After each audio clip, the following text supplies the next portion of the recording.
I talk about money on this channel all the time. Margins, pricing, cost per bed. And I'm not going to walk any of that back because in business, the numbers absolutely matter.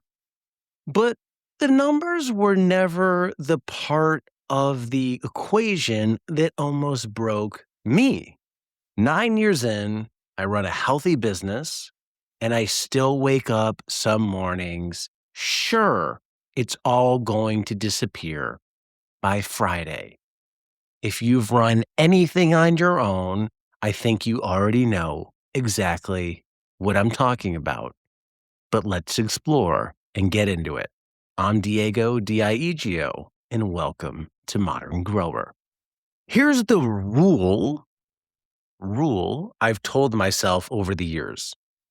Good things end, so always be building the next thing.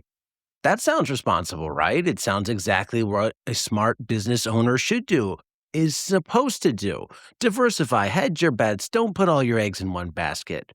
But just because it's smart doesn't mean it's best. And my quote rule didn't come out of nowhere. It has an origin story like all of our rules. It came from the things that actually happened to me.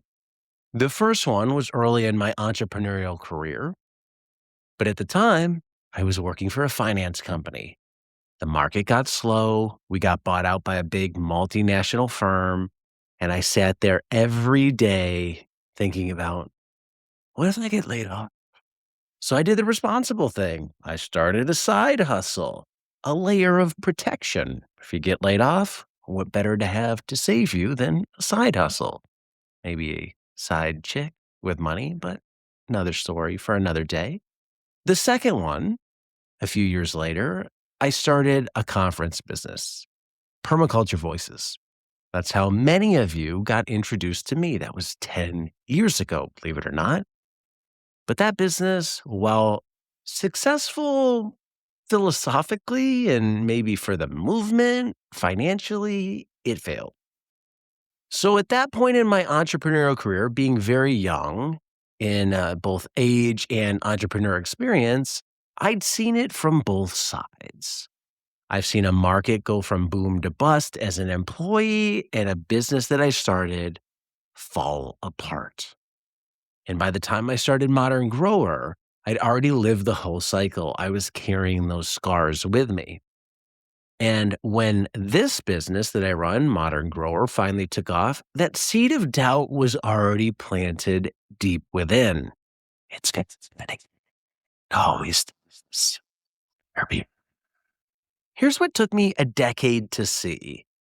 Look at that rule and what that rule forced me to do. That side hustle at the finance job, it didn't protect my income. It pulled my focus away from the income that I was trying to defend. That's not actually protection. That's the opposite of protection. The standalone bet, the conference, the thing that I built from scratch on its own, that's the one that actually failed. And the one thing that actually worked is Modern Grower, which I still run today. That's the one I went deepest on and the one I stayed with. And I'll be honest with you, even running a winner, I've never fully stopped reaching for the next thing. And I'm telling you this because I think it's a trap and I still fall into this trap. That's how strong the pull is. We'll get back to that one. It's got its own episode, but let's look at the scoreboard. The instinct that I trusted, diversify, hedge, build the next thing, that always came with a losing record. And the instinct I was scared of, pick one thing, commit to it, is the one that paid. I had that data for 15 years and I refused to look at it. Or maybe I was looking at it, but I just couldn't see it. Why not? Because the fear told me a different story. And the story felt true. I could feel the pain of that story from the past of having lived it. The fear thinks it learned one lesson. Never get caught flat footed again. Always have the next thing ready. But the lesson, the evidence that supports it, shows the opposite. The hedge costs me and the commitment paid. Those aren't close. I've been running my business on the wrong rule. Now, you might think I'm going to tell you fear is a problem, that I should have just been more confident, buck up, hoorah, let's go get some. And it's not that way at all. No, fear was earned. I lived two very real losses for before I got that win. Those losses were extremely hard. They came They played out in actual life, so you could feel it, experience it. They played out over a very long time.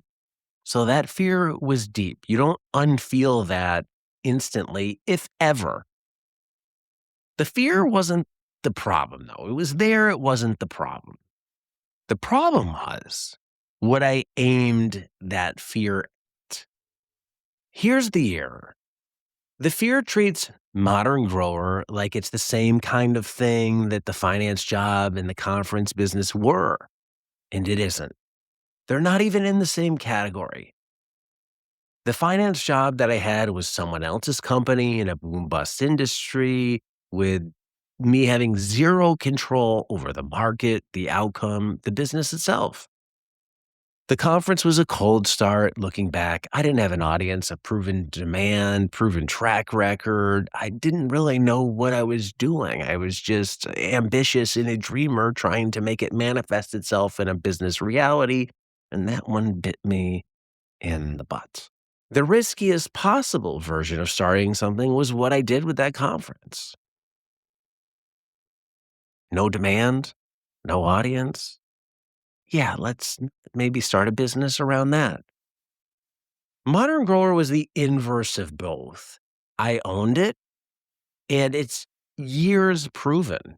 I'm in year 9 now of running this business. Most businesses don't make it more than a few years. So you'd think by year 9, easy street, just relax, right? Totally stress-free, but it doesn't seem that way. And I don't know why. But this series is me kind of exploring why, because I think other people probably feel this way. Well, is the business good? Yeah, the business is solid. The margins are good. The customer base is good. I have an audience that trusts me. I have proven product that's well established to the market. Everything's good. So this fear is a miscategorization. I'm taking the risk profile of a cold start conference and slapping it onto a year's proven business that has a moat around it. The fear is pattern matching on the surface and completely ignoring underneath something that is more durable than anything that I've ever had. That's not all. There's one more piece, and this is the one that I've had the hardest time with: the regret. The what if I just focused everything on the first job thought? For years, beat myself up doing a side hustle. What if I put all that energy into the actual job? Maybe I would have saved it or improved my position. Part of that I think is legit, but part of it is also I didn't love that job. So it's hard to put your effort into something that you don't love. But it's now time to let that go and not to feel better because I don't think it's the right belief.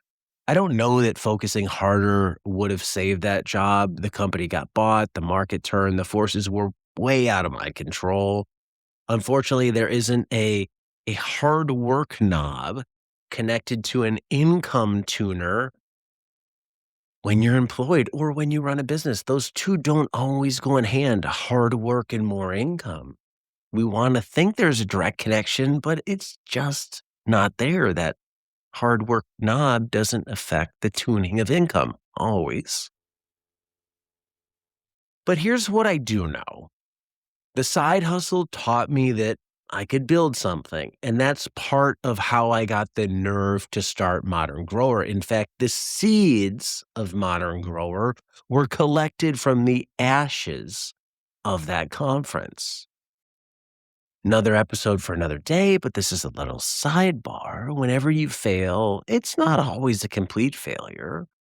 You usually gain something. And for me, while I didn't gain financially or I didn't gain a long term business, I gained a lot of relationships and knowledge that I wouldn't have had I not started that business in the first place. So it wasn't a total failure.